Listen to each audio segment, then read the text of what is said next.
أعوذ بالله من الشيطان الرجيم. بسم الله الرحمن الرحيم. من يشفع شفاعة حسنة يكن له نصيب منها ومن يشفع شفاعة سيئة يكن له كفل منها وكان الله على كل شيء مقيتا.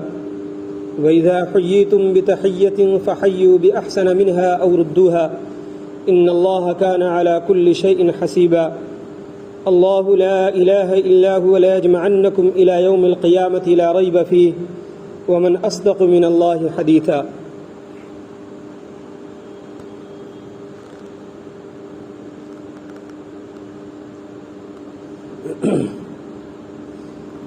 کل جو آیتیں پڑھی گئی تھیں اس میں خاص طور سے اللہ رب العزت نے ایمان والوں کو جو نصیحت فرمائی تھی اس میں سے ایک بات یہ تھی کہ جب اسلامی معاشرے میں کوئی افواہ اگر پھیل جائے، کسی طریقے کی کوئی بات سنی جائے تو اس سنی سنائی بات کو اڑانا نہ چاہیے کہ ہم نے سنا پھر ان کو سنایا پھر آگے بڑھایا، ایسے ہی ایک افواہ پھیلا دی جبکہ حقیقت میں اس کا کوئی وجود نہ رہا، حقیقت میں اس کا کوئی وجود نہ رہا اور وہ ایک افواہ پھیل کر کے تیار ہو گئی، چاہے کہ وہ امن کی یعنی بہتر بات ہو یا غلط بات ہو۔ اگر کوئی ایسی بات ہو تو پہلے جو امت کے سمجھدار لوگ جو ہوں، قوم کے جو سمجھدار لوگ ہوں، پہلے ان کے سامنے اس کو پیش کیا جائے اور وہ اس کی تحقیق کر لیں کہ یہ بات حقیقت میں درست ہے یا نہیں، پھر اس کے بعد اس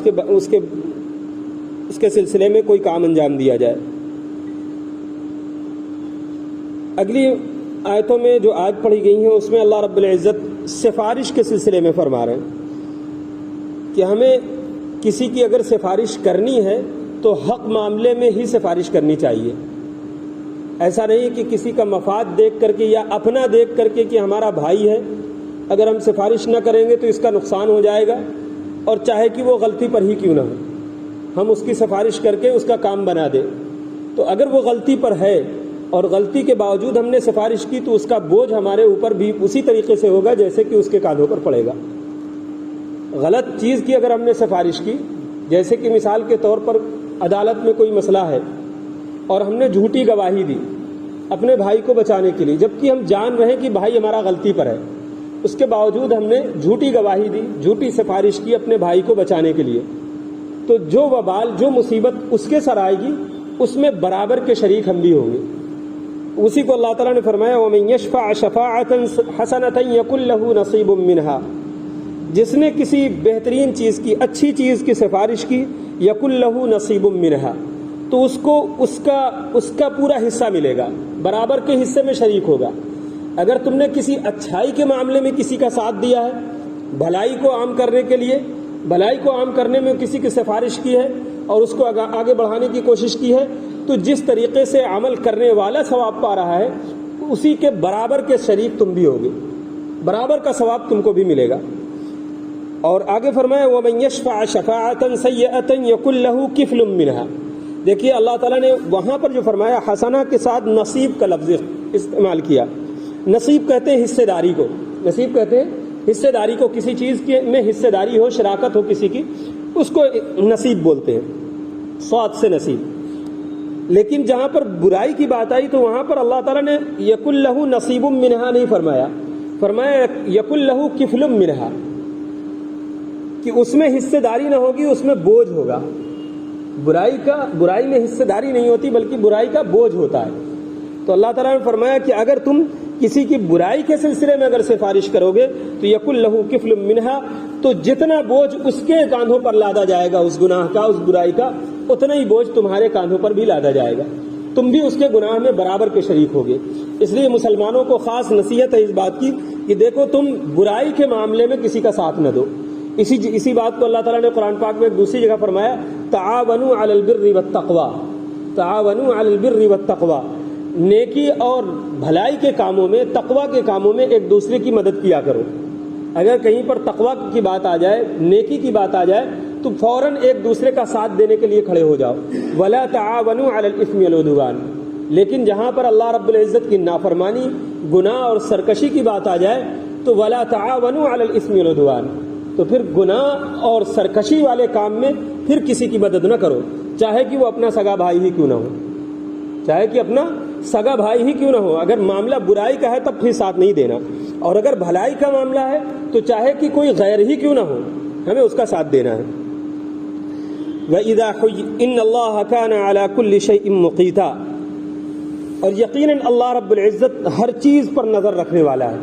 یعنی کوئی چیز اس سے چھپی ہوئی نہیں۔ تم چاہے دنیا کو سمجھا لو کہ نہیں ہم نے غلط میں ساتھ نہیں دیا ہے، ہم نے تو یہ معاملہ تھوڑا سا اس طریقے سے ایسے تھا اور یہ صحیح تھا اس لیے ساتھ دیا ہے، تو تم اپنے آپ کو چاہے جتنا سمجھا لو اور لوگوں کو بات بنا کر کے کتنا بھی بتا لو، اللہ تعالیٰ فرما رہا کہ ان اللہ کان علی کل شیء مقیتا، اللہ سے کچھ چھپا ڈھکا نہیں ہے، کوئی چیز چھپی ڈھکی اللہ سے نہیں ہے، وہ خوب دیکھ رہا اچھی طریقے سے کہ تم نیکی کے کام میں مدد کر رہے ہو، سفارش کر رہے ہو، یا برائی کے کام میں سفارش کر رہے ہو، اللہ سب کچھ جان رہا ہے۔ وَإِذَا حُيِّيتُم بِتَحِيَّةٍ فَحَيُّوا بِأَحْسَنَ مِنْهَا، دیکھو کل جو آیت پڑھی گئی اس میں بھی اسلامی معاشرے کو ایک بہترین اصول والی بات بتائی گئی تھی کہ دیکھو جب تمہارے درمیان کوئی افواہ والا معاملہ ہے تو اس کو پھیلانے سے پہلے اس کی تحقیق کر لو۔ یہ والی جو آیت پڑھی گئی ابھی اس میں بھی کیا ہے کہ دیکھو کسی کی برائی کے معاملے میں کسی کی گواہی نہ دینا، غلط معاملے میں کسی کے سفارش نہ کرنا، اچھائی کے معاملے میں گواہی بھی دینا، سفارش بھی کرنا، یہ بھی اسلامی معاشرے کو ایک بہترین نصیحت ہے۔ اس کی اگلی والی آیت جو ہے یہ بھی ہے نصیحت والی، اس میں اللہ تعالیٰ نے فرمایا وَإِذَا حُيِّيتُم بِتَحِيَّةٍ فَحَيُّوا بِأَحْسَنَ مِنْهَا، جب تم کو کوئی سلام کرے کوئی مسلمان، فَحَيُّوا بِأَحْسَنَ مِنْهَا، تو تم اس سے بہتر طریقے سے اس کے سلام کا جواب دو۔ اگر کوئی تمہیں السلام علیکم کہے تو تم اسے وعلیکم السلام ورحمۃ اللہ ضرور کہو، کچھ بڑھا دو، اور اگر اس نے کہا ہے السلام علیکم ورحمۃ اللہ تب پھر تم وعلیکم السلام ورحمۃ اللہ وبرکاتہ کہو۔ لیکن اگر کوئی شخص پوری بات کہے السلام علیکم ورحمۃ اللہ وبرکاتہ تو پھر تمہیں وعلیکم السلام ورحمۃ اللہ وبرکاتہ ہی تک رہنا ہے۔ بعض ہندوستانی مسلمان جو ہے اس کے آگے کچھ بڑھا دیتے ہیں، لیکن وہ اللہ کے نبی صلی اللہ علیہ وسلم اور صحابہ کا طریقہ نہیں ہے، اس لیے ہمیں اس کو اختیار نہیں کرنا چاہیے۔ ہمیں وہی اختیار کرنا ہے جو اللہ کے نبی کا اور صحابہ کا طریقہ ہے۔ سمجھنا یہ بات، جو صحابہ کا طریقہ ہے اور نبی کا طریقہ ہے ثواب اسی میں ہے، جو ان سے الگ ہٹ گیا تو پھر اس میں ثواب نہیں ہے، ثواب اللہ کے نبی ہی کے طریقے میں ہے۔ تو وَإِذَا حُيِّيتُم بِتَحِيَّةٍ فَحَيُّوا بِأَحْسَنَ مِنْهَا، تو جب تم میں سے کوئی شخص کسی کو آپس میں سلام کرے فَحَيُّوا بِأَحْسَنَ مِنْهَا، تو تم اس سے بہتر طریقے سے اس کا جواب دو، أَوْ رُدُّوهَا، اگر بہتر نہیں دے سکتے تو پھر اتنا ہی دے دو جتنا کہ اس نے کہا ہے، یعنی السلام علیکم ورحمۃ اللہ وبرکاتہ پورا نہیں کہہ سکتے ہو تو کم سے کم وعلیکم السلام ہی کہہ دو، لیکن جواب ضرور دو۔ ایک مسلمان کے سلام، کسی مسلمان نے، اب ہمارا اور آپ کا آمنا سامنا ہوا تو سامنے والے کا سلام کرنا تو صرف سنت ہے، کیا ہے؟ سامنے والے کا سلام کرنا صرف کیا ہے؟ سنت ہے، لیکن جس کو سلام کیا گیا ہے اس کا جواب دینا واجب ہو گیا ہے، اس کا جواب دینا کیا ہو گیا؟ واجب ہو گیا ہے۔ اب اگر کسی شخص نے اب سامنے والے کے سلام کا، اگر وہ مسلمان ہے تو جواب نہیں دیا تو کیا ہوگا؟ اللہ کے ہاں اس کی سخت پکڑ ہوگی، اللہ کے ہاں اس کی سخت پکڑ ہوگی اگر کسی مسلمان کے سلام کا جواب نہیں دیا تو اس لیے ہم لوگوں کے آپسی معاملات میں چاہے کتنے بھی لڑائی جھگڑے ہوں لیکن کبھی اس معاملے کو نہیں رکھنا چاہیے، اس لیے کہ یہ معاملہ آخرت کا ہو جائے گا، پھر ہم پھنس جائیں گے۔ چاہے آپس میں کتنا بھی جھگڑا لڑائی ہو جائے، اپنے بھائی سے سلام بھی کرنا ہے، اور سلام اگر وہ کر لے تو کم سے کم اتنا دل گوارا نہیں کر رہا کہ اس کو اچھے طریقے سے جواب دے تو کم سے کم جتنا وہ سلام کر رہا اتنا تو جواب دے ہی دے۔ اس نے السلام علیکم کہا ہے، ہمارا دل نہیں کر رہا کہ ہم ورحمۃ اللہ کہیں، تو کم سے کم وعلیکم السلام تو ضرور کہہ دے۔ اور اللہ کے نبی صلی اللہ علیہ وسلم نے جو ہمیں سلام کا طریقہ سکھایا ہے وہ یہ کہ ہر چھوٹا اپنے سے بڑے کو سلام کرے، ہر چھوٹا اپنے سے بڑے کو سلام کرے۔ اور اس کے علاوہ اگر کوئی سواری والا ہے اور پیدل چلنے والا ہے تو سواری والا وہ پیدل چلنے والے کو سلام کرے، اور اگر دو چار لوگ بیٹھے ہوئے ہیں، 2-4-10 لوگ، جیسے مثال کے طور پر یہاں پر سارے لوگ ہیں، اتنے بہت سے لوگ، تو جو آنے والا ہے وہ سلام کرے گا، جو آنے والا ہے وہ سلام کرے گا، اور ان میں سے جتنے لوگ مجمع میں مجلس میں بیٹھے ہوئے ہوں ان میں سے کوئی ایک شخص جواب دے دے گا، کوئی ایک شخص جواب دے دے گا، اور سارے لوگوں کی طرف سے وہ جواب کافی ہو جائے گا۔ ایسا نہیں کہ ایک شخص سلام کرے اور سارے لوگوں کو جواب دینا ہے، سارے لوگوں کو جواب نہیں دینا، کوئی ایک جواب دے دے گا اور سب کی طرف سے کافی ہو جائے گا۔ اسی طریقے سے اگر وہ 2-4 لوگ آ رہے ہیں اور یہاں پر 2-4 لوگ بیٹھے ہوئے ہیں تو ان میں سے کوئی ایک سلام کر لے اور ان میں سے کوئی ایک جواب دے دے، سب کی طرف سے آپس میں وہ کافی ہو جائے گا۔ یہ طریقہ ہے اللہ کے نبی صلی اللہ علیہ وسلم نے جو ہمیں سکھایا ہے۔ تو ہم میں سے ہر چھوٹا اپنے سے بڑے کو سلام کرے۔ یہ الگ بات ہے کہ اللہ کے نبی صلی اللہ علیہ وسلم تہذیب اور سلیقہ اور ثقافت سکھانے کے لیے چھوٹے بچوں کو بھی سلام کر لیا کرتے تھے۔ جب اللہ کے نبی صلی اللہ علیہ وسلم گزرتے گلیوں سے تو بچے جو کھیلا کرتے تھے تو ان کھیلتے ہوئے بچوں کو بھی اللہ کے نبی صلی اللہ علیہ وسلم سلام کر لیا کرتے تھے۔ اس میں ایک چیز اور بھی سمجھ میں آئی کہ بڑوں کو چھوٹوں سے سلام کرنے میں کوئی قباحت نہیں ہے کہ اب ہم بڑے ہیں تو ہم سلام نہیں کر سکتے، چھوٹا ہی سلام کرے۔ اللہ کے نبی سے تو کوئی بڑا ہو نہیں سکتا کہ اللہ کے نبی سے کوئی بڑا ہو جائے گا۔ جب اللہ کے نبی اپنے چھوٹوں سے سلام کر سکتے ہیں تو ہم تم کی کیا حیثیت ہے؟ ہماری آپ کی کوئی حیثیت نہیں ہے۔ تو بڑا اگر کبھی خدا نہ خواستہ چھوٹے کو خیال نہیں آیا یا بے خیالی میں رہا یا کسی بھی طریقے سے اس کو دھیان نہیں آیا، اس نے سلام نہیں کیا، تو بڑا جو ہے وہ خود سلام کر لے، لیکن سلام ضرور کرے۔